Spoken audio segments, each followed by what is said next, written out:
Info.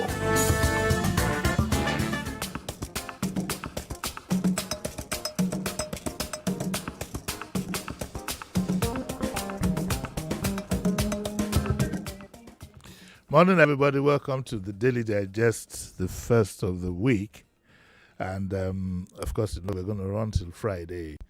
Tomorrow we have, tomorrow is the day we let our hair down, and we are going to have Dear Bumi. And I'm bringing an erotic specialist, a sex counselor, our own Uzo here from Wazobia. She runs her program at night when all the children are sleeping, from 12 till about 4 or so. Okay, so she'll be here tomorrow, and we'll be discussing Dear Bumi. But don't tell my friend is here. So Yemi Andy Johnson, good morning. Good morning, his mic. Let them hear your voice again. Good morning, sir. It's a pleasure, as always. So Yemi is difficult to catch. He's become an artful dodger.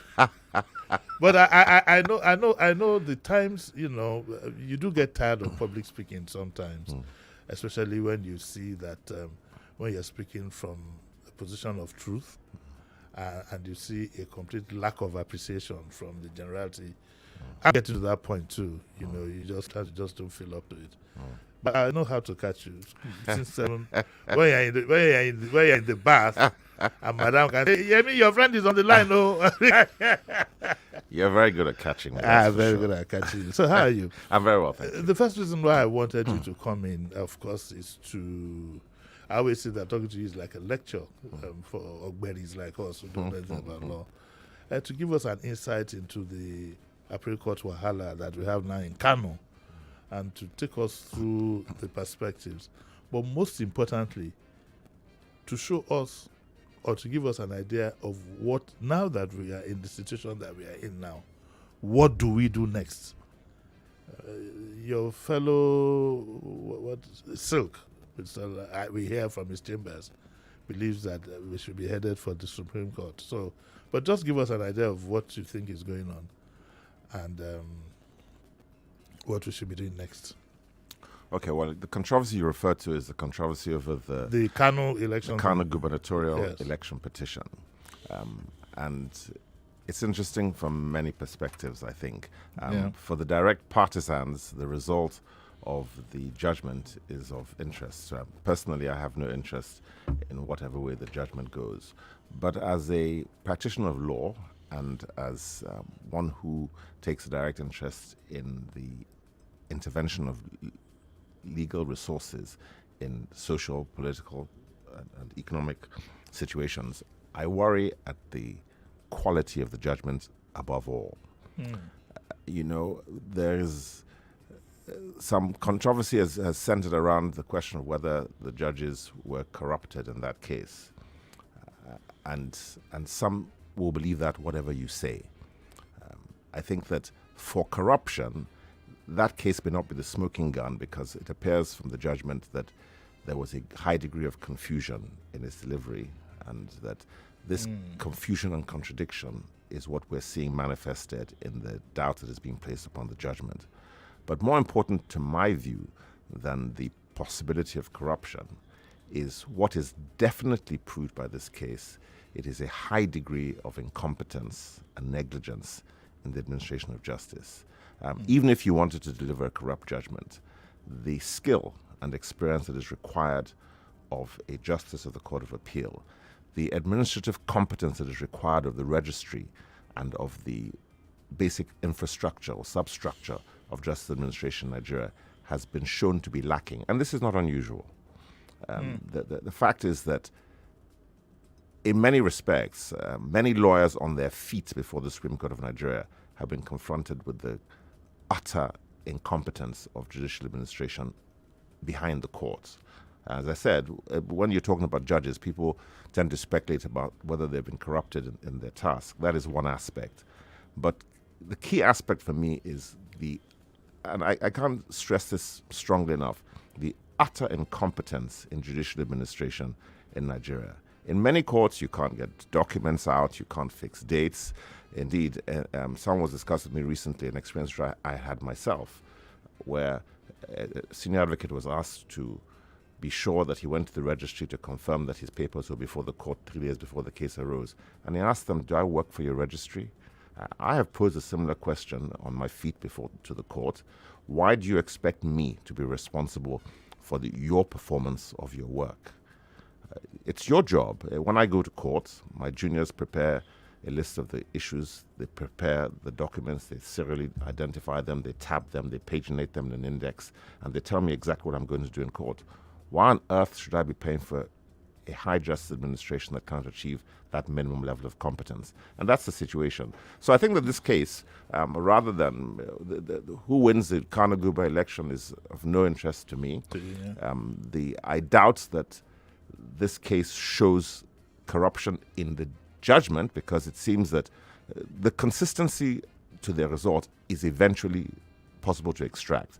But what it shows above all is negligence and incompetence and a failure of administration in that court. Well, when you talk about administration of the court, let's take this incident in isolation. So when the judge prepares his judgment, does he pass it to the registrar to tidy up, or who then produces the judgment? Is it the judge or the registrars? Yeah. There are many ways that this works, and not just in Nigeria, but in various parts of the country. So, for example, in the United States Supreme Court, every judge has a number of clerks. The highest minds coming out of university are assisting with research, with preparation, with proposing of drafts to the judge. So it's the judge's decision, but the material upon which he bases his judgment would have to be gathered from a number of sources. I believe that in our Supreme Court, the judges have judicial assistants, they're called, even the High Court of Lagos, judicial assistants, which assist them with doing research and organizing their thinking. And it's quite possible that such individuals may present a draft to the judge. In some of these cases, the judge may feel that this issue is so sensitive and early disclosure may be so dangerous that he ought to do all the writing himself. Now, this is not a big thing. I mean, speaking for myself, I write arbitration awards with some frequency. It's important that you keep your work product secret. And so for me, I would write an award, and sometimes I may read it 15 to 20 times before it's ready to go out, because it has to be word perfect. Yes. The consistency of your reasoning has to be clear, and it must lead to one conclusion. You must be clear that you have considered every possible argument, you have balanced them, and you have weighed the facts, and you've made a decision. The rationality of a decision on its face, its consistency, is what gives it strength. You know, judges seem to think that there's something important about their fancy dress and their honorable titles. This is irrelevant. What is relevant is the confidence that the public have in the judicial product.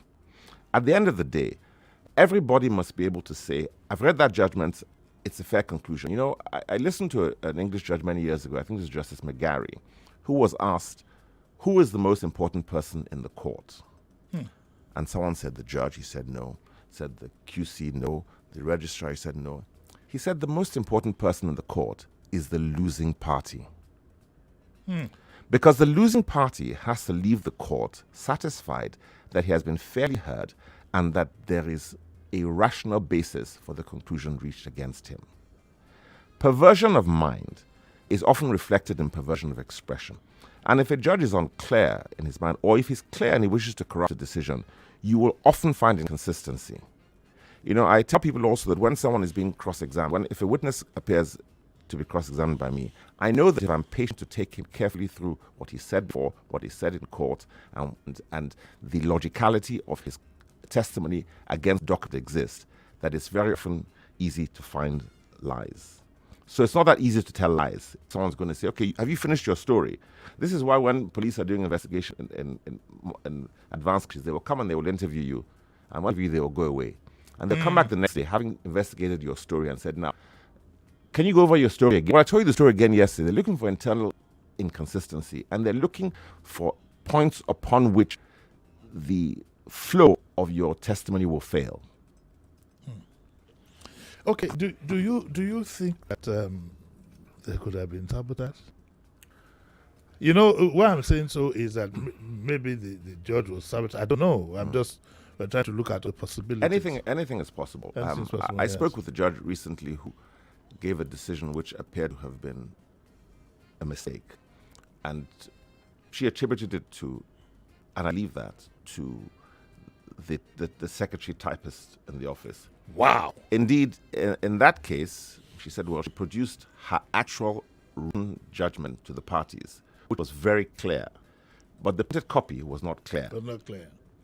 But anybody who didn't see her written judgment would assume there was something funny going on, as they say in the song. And, suspicion is very easy to generate. But I think that before reaching final conclusions, it's important to consider the variety and the range of possibilities. So sometimes the simplest explanation is the truth. I was telling someone again the other day that not everything that goes bump in the night is a ghost. It's a ghost, yes. So let us assume... But it's treated as a ghost, though. Of course, you must be alert. Yeah. You must say, well, that could be, but then you then investigate. You put on the lights, you look out the window, and you say, well, okay, it can't be. I like that phrase. Okay, so where do we go now for resolution? According to the law, not necessarily a doctrine of necessity. Well, ordinarily, if a court makes a mistake, which is called a slip, which is typographical, structural, grammatical error, which results in the judgment not reflecting the intention of the court, there is jurisprudence that allows that to be corrected very quickly. That faces two difficulties in this case. One is that in an election case, the jurisdiction of a court is limited by time. And so it may not be possible for the court to review outside the time that's been given to it. So that is one impediment. The second impediment is that an application would have to be brought to the court, and the court would have to reach the decision that what has occurred is actually a slip. So, for example, if the entire reasoning says Jimi Disu is the winner of a case, and at the end of the day I say Bob Jones is the winner, then the judgment would be clear that my intention has been erroneously stated in my conclusion, and that is a slip. But if the inconsistencies are more extreme, then it would require a higher court to correct it and determine what had been decided. Is this one a slip? I haven't studied the judgment. This is the first thing I should say. But if the anecdotes that are in wide circulation are that reference was made to one party when another party was intended, it could be a slip. I read as usual, brilliant analysis this morning by Kekpa Braithwaite in This Day Law. She's herself a very distinguished lawyer, not merely a legal editor. And she was analyzing what had gone on, and her conclusion was that this was not a slip, but her really? Well, that it was for sure the clearest conclusion she reached, in my understanding of her reasoning, is that what needs to be inquired into is the incompetence on display and the quality of judges who are sent to high positions in our courts. The fact of the matter is that it's not too harsh to say, and I regret saying this because some of the judges in our highest courts are of the highest standard. We have judges in our high courts and high courts and the Court of Appeal and the Supreme Court who would stand toe-to-toe with a judge anywhere in the world. But invariably, those judges will not become the heads of those courts. No. I think generally debris rises quicker than anything else in a pond. And so very often you find that judges with high ability who focus on their work and who are getting on with it don't have the time for the brown nosing and politicking that is required to ascend high in the courts. In my opinion, it is exceptional, and there are heads of court who I have the highest respect for. But it would be fair to say that generally, if someone calls himself a head of court, actually, some years ago, I was listening to the head of a court in Nigeria on the TV. And the person sitting next to me said, "Who is that man?" I said, "He's the head of a court." And she said, "You mean he's actually a judge?" Wow. Because she found it difficult to believe that the person speaking could have been appointed a judge at all. And this is a problem. But this controversy is more important for one reason, that the public is discussing the level of competence and the creation of the work product of judges, because it is a matter that is important to every member of us on the street. Judges' decisions are not for lawyers alone. English judges will say that you should write it so that he who runs can read. Anybody ought to be able to pick up a judgment and say, I can see what it means. So some lawyers who take delight in endlessly quoting arcane sections, quoting Latin, this is a form of dissimulation, an attempt to deflect from what they don't know. The more simple a lawyer speaks, the more I have confidence in his knowledge. Yes. In spiritum, this. There you go. You know, I did Latin in school, though.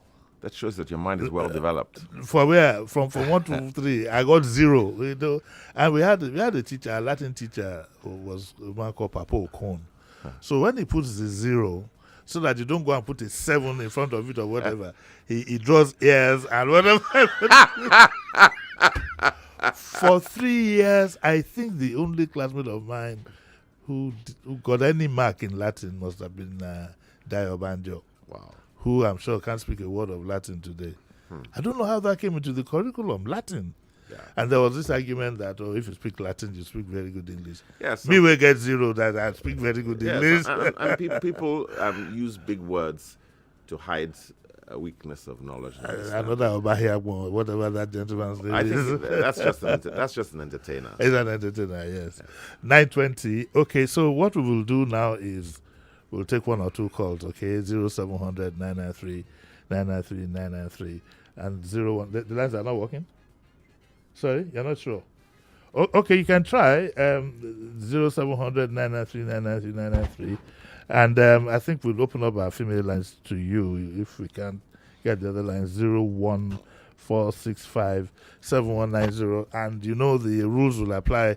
Today is the serious day. Tomorrow is the day of Jagwajantis, so we can say anything we like. But today we have a serious matter on our hands. It's 9:20. So we still haven't gotten to the point where for you to tell us what should be done next. Okay. Yes, what do we need to do next? Well, this decision is under appeal.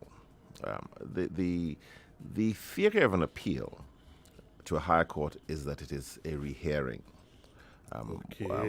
Which means effectively that every issue that was canvassed in the lower court and every issue that was expressed upon by the lower court will be looked into by the high court. So it may be one ground of appeal, if you like, that there's inconsistency in the judgment and it's not possible to determine. That means they have to appeal to the Supreme Court. Indeed. That of course, is a problem. I don't really support the idea of multiple appeals from an election petition. Election petition is a political matter and it should be determined once and for all, in my opinion. This is how it was done before the 1860s in the UK. Election petitions were decided by Parliament, not by judges. Oh, I see. It's a political matter. But they gave judges that role, and it's damaging. But of course, in England, in the last I think the last successful election petition in the UK was 1967. So in 150 years, there's hardly any election petitions. Do you think we'll ever get to that point?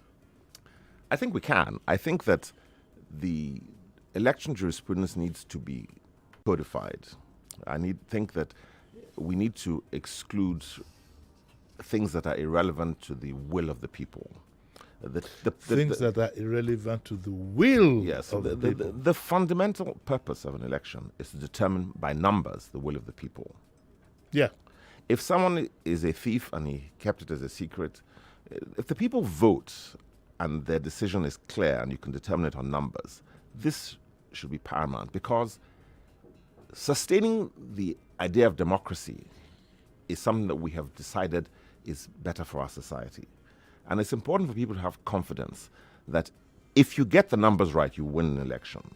I really think it's a problem in Nigeria that the impression is widely circulated that, indeed, in a scholarly paper, it was put this way, that some people say, forget about the election, I'm going to win it with the judges. With judges, yes. Yes, I think somebody said as much. And this view you're expressing is what attracted me to you about 10 years ago or so. I think you were somewhere in France and you were talking to channels. Probably in Togo. No, you are not in Togo. Or Benin Republic. We saw the background. Okay, pick that call. Hello, good morning. Hello, morning. Good morning, Uncle Jimmy. Morning. Maramita is my name. Yes. Respect to the nobleman on the seat there. He's been very, very noble. Very good language. You have 1 minute, please, because we're being timed here now. Yes, so very quick. gentle with us. Yes. Well, my opinion is the fact that our judges refuse to be noble. They did the judgment on their own. then somebody crossed off and rewrite a new judgment, not going back, talking about administration. Okay, sir. to claim Your his point has been case. made. You will be cut Thank off you. abruptly. Yeah, thank you, because the adverts are automated. We'll take a short break and then we'll be right back. Touch that dial. Daily Digest returns in a moment.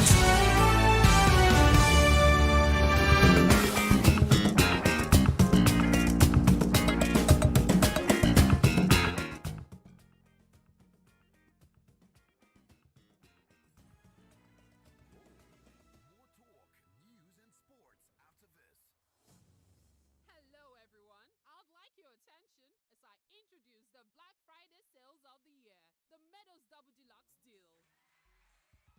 What is the Meadows, you may ask? The Meadows by Property Mart is a resort-style, fully serviced community in the heart of the new Lagos, Ibejuleki. Thanks to the rapid growth in the area, you could be looking at a 40% return on investment in about 12 months or more. Buy a plot in the Meadows during this Black Friday sale with an initial deposit of 10% or an outright payment and enjoy an exclusive 10% discount. This is what we call the Double Deluxe deal. Take advantage of this incredible opportunity starting from 10th November to 30th November 2023. Terms and conditions apply. Call 0915-388-8540, 0806-869-8525, or visit our website at www.themeadows.ng to get more information.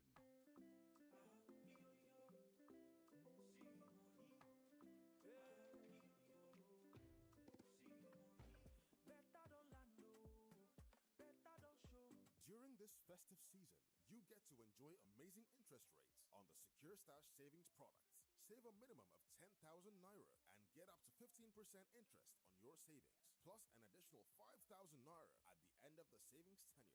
But wait, it gets better. Download the C-Money app today, perform 2 wallet transactions, and get 500 naira. Refer your friends and get 1,000 naira. Yes, you heard that right. Join the extra beta gang with Secure Stash. Download the C-Money app today. Terms and conditions apply. C-Money is powered by Creditville Microfinance Bank.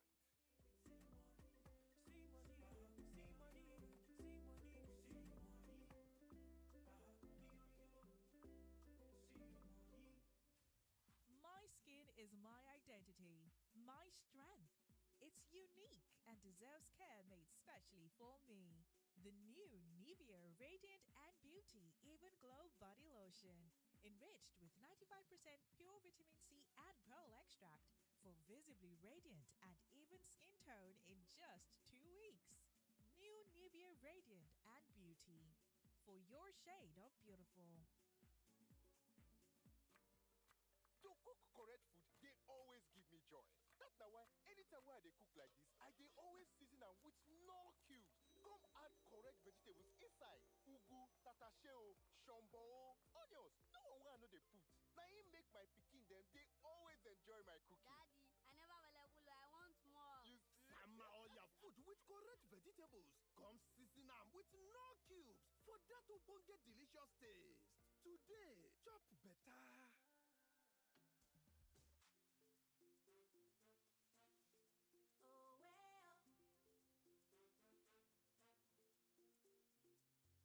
Start your day and have a good time. Even when you need to clear your eyes. And when you need to have the break time. If not tea, papa garita.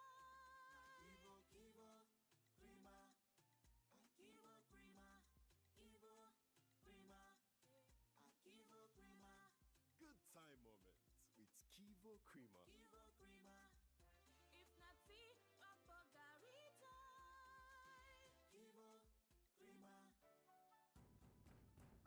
The drama, the suspense, the emotions, the gang moments. Don't miss out on Nollywood movies and web series on YouTube with the YouTube Buffet plan from MTN. You can enjoy over 10 hours of Nollywood content made for you. Sharply dial *312*800# to activate the YouTube Buffet plan from MTN and start enjoying. YouTube made for you. Come and give me some. Yeah, I want mine.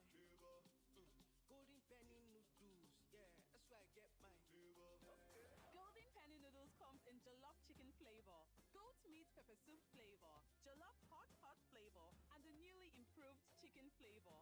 Now available in a new pack. Golden Penny Noodles. I want what I want. Me, I just want my. Okay.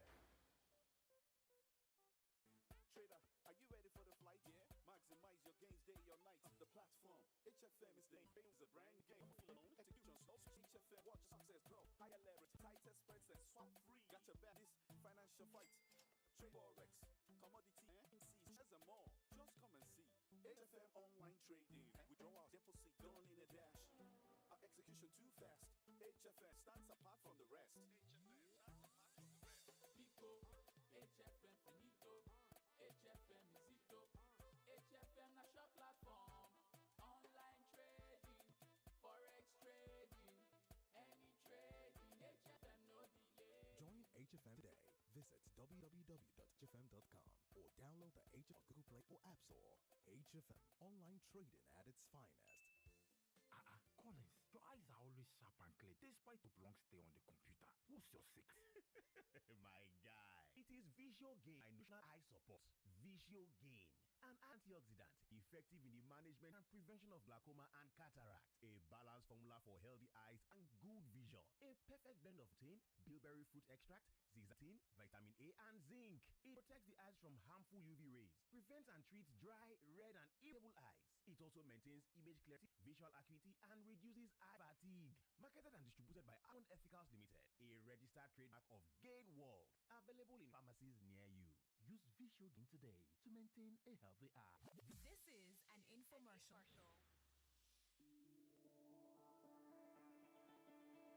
Do you have HND? Interested in your pre-masters in the UK? Want to apply for an undergraduate, master's, Master of Philosophy, or PhD degree at a university in the UK?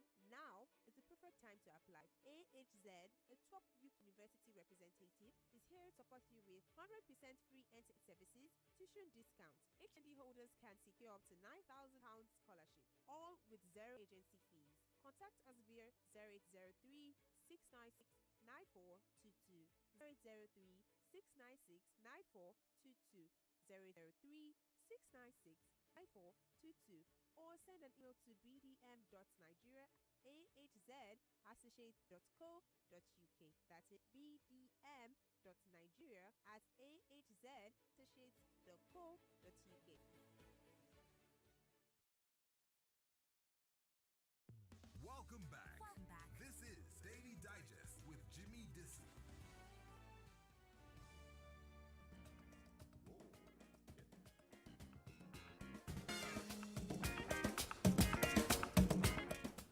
Welcome back to the Daily Digest, and I'll have Yemi Kandi Johnson, SAN.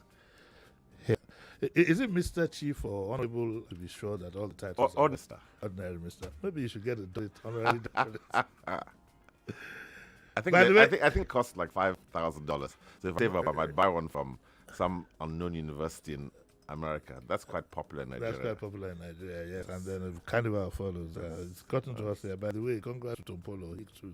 He got a doctorate from one of the universities. Overdue, I suspect. It's overdue, yes. Okay, so let's get back to business. A quick stop. We're going to what the CJ said yesterday, but I just want to quickly make a quick detour to Ondo State, your fellow Sam. I don't know if you've been following what's going on and what your views are on the current development. I have. I know he's your friend and that you care for him. I care for him. Yes. I do the same for you. Yes, and I understand that he's not well. And I wish him the best in his treatment and recovery. But I think the question you ask relates to the constitutional and political crisis provoked by his incapacity. Well, more political than constitutional. Okay, so go on. Well, as a constitutional because matter, lawyers are very cold. Sure, a constitutional matter, if the governor is incapable, his deputy governor ought to assume the office of governor. This is simple enough. Yes. I think that what you find in Ondo State is that the political struggle behind the law is one that is driven by personal interests and not by constitutional imperatives. And I think it's likely, as there are many historical examples, and if history is anything to go by, it is likely that the incapacity of the governor, which seems to be apparent to most people, is being exploited by those who wish to continue to benefit from the trappings of his power. Yeah. Well, we don't even know whether he's in a position to actually take a decision himself. If he was, I believe he would have been seen by now. We would have seen him in public. This is the test. If everybody thinks that something is wrong, what should you just show yourself? I think the fact that he's been unable to show himself, and the fact that even in a most critical meeting about the political future of his state, he could not be in Abuja. Yes. Indicates certainly, as you had spoken, as a friend, you already advised that his health and his personal well-being is more important than the illusion of office, which some people wish to hold on to. Or which some people wish to exploit. With those around him wish to exploit. Correct. I wish him all the best. I wish he'd just be left alone, and find time to recover. If what I hear about his illness is anything to go by, he doesn't need to be. In fact, he should be close to his doctor as we speak, and his doctor is not even in this country. Of course, the last 24 hours, his own commentary when President Yar'Adua was ill is coming to circulation. He had given the advice which he should take himself, I think, and I wish him the best. Well, we'll keep watching the development. The president intervened. I think he intervened in his capacity as the head of the party, because most of the decisions that were taken there were not necessarily constitutional. And I thought, maybe I'm just somebody who is sometimes more emotional than facing certain realities. I had thought that the president himself would have told him, but apparently, like I said this morning, it appears the president might have his own candidate. You know, the elections next year. Oh, is that so? So if the deputy is sworn in now, and governors are very powerful. If the deputy is sworn in now, there's a 70 to 80% chance that deputy will become the governor. Yes, there are multiple calculations in issue. So I don't know what the calculations are, but you see, the painful part is that a man's life is hanging in the balance. I believe if Akiti was out of office, maybe his health would probably have improved considerably. How are you sick, and all these things you hear about them every day? And each time you say, give me a pen, I want to, somebody say, no, I'm not for the pen. Just take this and sleep small, put him to sleep, and then. Yes, this what you describe is exactly the sort of incapacity which the Constitution was designed to protect against.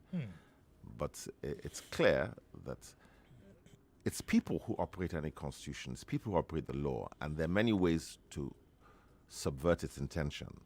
So, but then it just seems to me that in the circumstance where the chief executive of a state is inaccessible to the public, he cannot be seen. The credibility is given to rumors that he's facing very serious incapacitating illness. In those circumstances, of course, many of the devices that would ensure continuity in government are already failing, because the House of Assembly has failed, the judiciary has failed, and it then comes to the politicians to resolve a problem which is of their own creation, because all the levers of constitutional power have been, how shall I say? But does it bother you that as a people, especially at the political level, we don't seem to have respect for the rule of law? Rather we're up to, honor is missing at all levels. I'm not saying in all cases, but honor is missing. The idea for you to say to yourself, oh, I'm sorry, I can't, just like the way we were brought up. Don't steal, don't do this. All this have been thrown to the wind. And it's not just in our political institutions, in day-to-day affairs. I see these things. I was saying the other day that when you find in a private members club, committee members are stealing, and that sort of thing just shows that we have mixed with the wrong people. Basic honor and integrity is venerated for a reason, because it is fundamental to the continuity of organized society. That is why, you don't do anything if there's no reason. It may benefit you to take somebody's money. It may benefit me to put my hand in your pocket and snatch your money and walk away and dare you to knock me down. But I don't do it because the order that we both rely on will be undermined by that action. So therefore, if I took your wallet, the next man could take the wallet from me. So it is out of self-protection that we create these rules. We create these rules, and respect for these rules is fundamental to the stability and the continuity of society. So this is the issue, and I think that sometimes Nigerian history is very short as a nation because we tend to panic over things that happen over 8 years, 3 years. In the long-term history of humanity, 10 years is nothing. But when we're living it, we tend to panic about things we see going on around here. It just worries me that we will learn many of these lessons. Yes. We may learn these lessons sometimes silently and we not express them. So in 20 years' time or 50 years' time, we say, Nigerians are very clear about driving on one side of the road. It may be because of some catastrophe. So, you train people. The English common law is based on a natural respect for rules and for law. But that came about with a great degree of violence operated by those in power. Yes. This is just a fact. Off with his head. Sure. The fact is, if 10 people's heads are off because they break the law, the remaining 2,000 are likely to not break the law. Not break the law. It will take a while, maybe longer after we are gone. Some heads will have to be broken. Some heads have to be broken. The CJ of the Federation says that we can't replace law with emotions. But neither can we replace emotions with strictly law. I'm adding that to it. You can't replace law with emotions. But neither can we replace emotions. Well, I don't believe, sorry, I'm talking to a son now, that's a difficult one. When I hear lawyers argue, sometimes I get very, very angry because the human element is sometimes missing. When you, all these election petitions, when you look at the way the reasons go, we solve these things, and it makes life very, very frustrating. But let's go back to what the CJN said. Part of what is reported here that he said was that judges won't be afraid of intimidation with independence. He scores the judiciary high, or highly, but that's the highest word.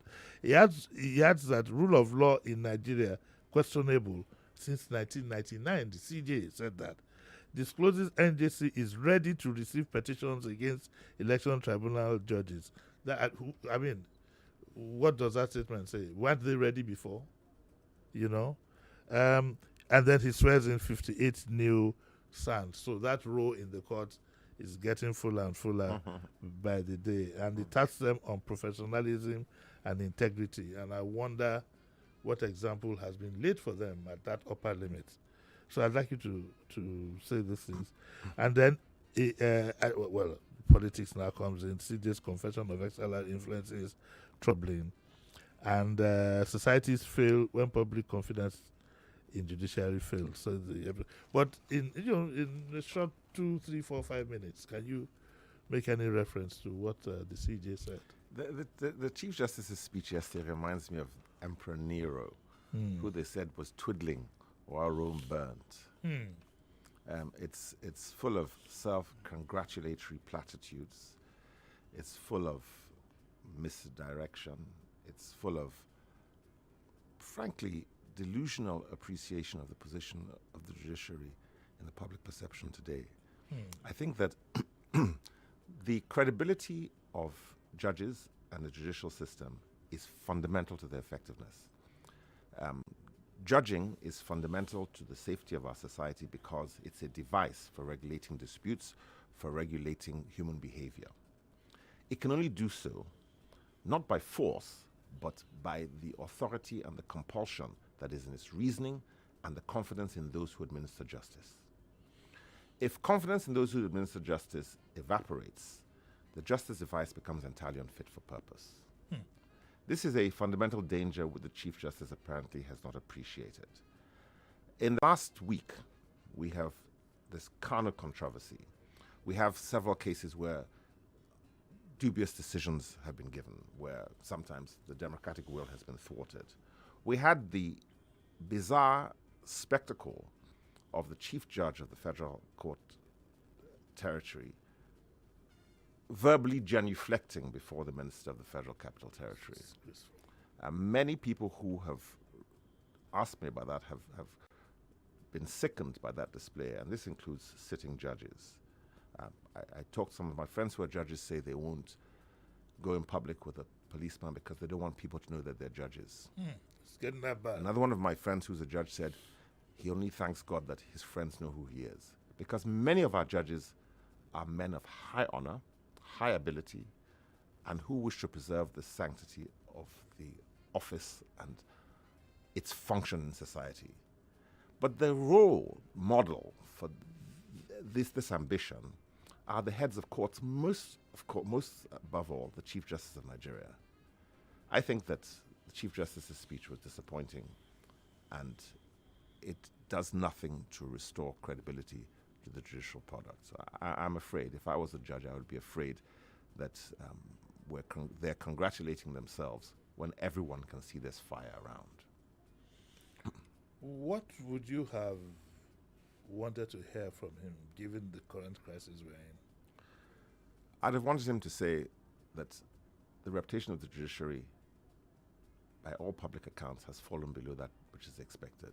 That it is his responsibility as Chief Justice to intervene to protect that. That there are many incidents that have occurred in the last few days, and that there are mechanisms within the judicial administration to deal with them. I would have rebuked a judge who went to bar before the minister. That was disgraceful. Sure, I would have. And certainly, in my experience in Lagos, judges who have fallen in that way have been roundly disgraced in public. There's a famous case of Justice Fama Kinwa, who they then began to call the bowing judge because of a picture on the Punch newspaper showing him bowing almost double. Because this posture of obsequiousness is one that not only does it threaten the credibility of the decision-making process, but it destroys confidence of the public that a judge can be impartial. Yeah. If you don't have confidence that the judge can be independent and impartial, there's no need for judges. I mean, what happened in Abuja was almost horrific. Yes. Because you see, what I get from that is that if I had any case with the federal capital, whatever, I've lost. Yes. I mean, you're assuring him that I don't know. Yeah, I think that sort of outburst questions the fitness of that person for judicial office. Really.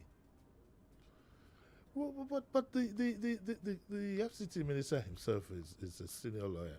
And his wife is a judge. And his wife is a judge. And I believe that he he reveres that institution. I really do. So why would he have... Why did he take him in? What was the essence of the meeting? Well, if the chief judge says he wants to visit you and show his loyalty. Yes. When my father retired as chief judge, yes, he had never, in that case, the new governor, I think, was 9 months. He had never met him once. Yeah. But then when I was in Kano, the chief judge used to go to the airport in full robes to receive the governor arriving from an out-of-state visit. Yeah, I will. Okay, let's pick that call. Hello, good morning. Hello, morning. Hello, good morning. Morning.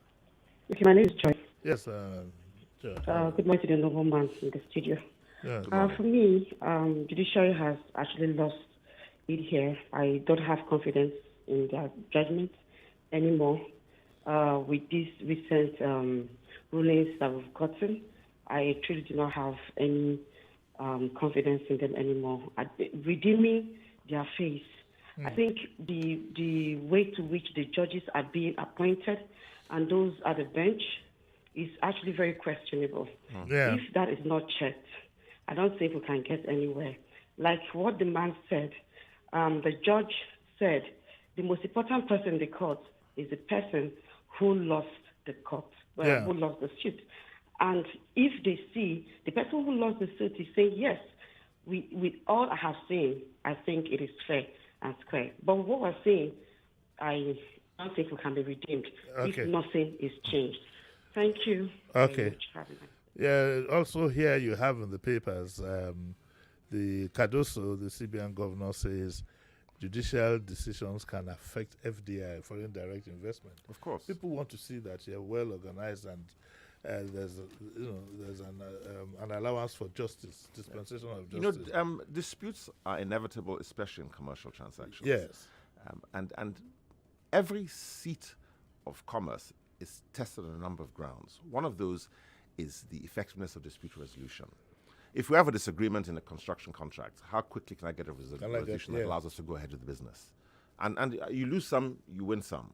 But if you have one of the biggest impediments as far as judiciary is concerned is the inordinate delay in determining disputes in this territory and the excessive obsession with technicality rather than the merits of the law. Yeah, okay. So I didn't want to put it that way, but that was what I meant when I rolled the CJs. When it says we can't replace law with emotions, surely the law should have a human face. There's no doubt about that. The It reason why we give judicial decisions to human beings is that we expect them to be able to see and hear.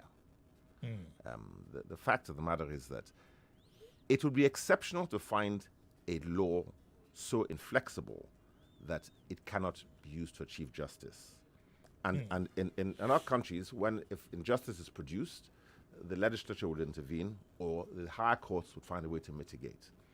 The purpose of the device is to, as I say, continuity and safety of society. If what you're producing is decisions that are so manifestly unjust that nobody is going to embrace them, then you're failed. So you can't escape by saying, you can't use the law and arcane technicality as a defense for your failure to do justice. But in Nigeria, across the board, what is more dangerous is the fact that the judges don't recognize that your primary task is to decide the substantive merits of a dispute, not to deflect from it by irrelevant points. You find judges who say, oh, we can't take this point because you missed one letter out, or it was in the wrong court, or you didn't write this. Nobody cares about your fanciful ideas of law. People care about the effect and the substance. And I think they don't get it. I don't know whether, for some judges, wearing the dramatic gown deludes them into thinking that they're not human. Yeah. Okay, we can take. I think we can take just about one more. I could talk to this gentleman until 12 if I had the time. Hello, good morning. Yeah, good morning, Uncle Jimmy. Yes. My Attorney General, good morning, sir. Good morning. How Attorney are you? General, okay. Perfectly. Uncle Jimmy, with the double D politics we play in Nigeria, yes, it will take a long time, like my Attorney General said. If this man is a head of Supreme Court or CJN, you take your case to the court. You that lose steps, you will jubilate now. You hear him. You see all the explanation my Attorney General have been giving. Yoruba so much. How did we find ourselves in this stormy water? All right, thank you. you. So I want to say thank you very much, sir. Okay, thank you. A point of correction: he's not an Attorney General. Neither does he want to. Neither does he aspire to be one. If he wanted to be an Attorney General, that would have happened about 10, 15 years ago. I just want to go to the golf course. That's what I want to do now. I'll fall down the staircase. Hello. Good morning, sirs. Uncle Jimmy and the gentleman in the studio. Good morning, sir. Good morning. My name is Mrs. Oboli. Yes, we know. Sir, I want to strongly commend your efforts for stating things exactly the way they are. Yes. These last 3 days, my head has been going haywire. I have heard so many English, clerical error, typographical error. God, when I was in school, I know what they told us the typographical error is.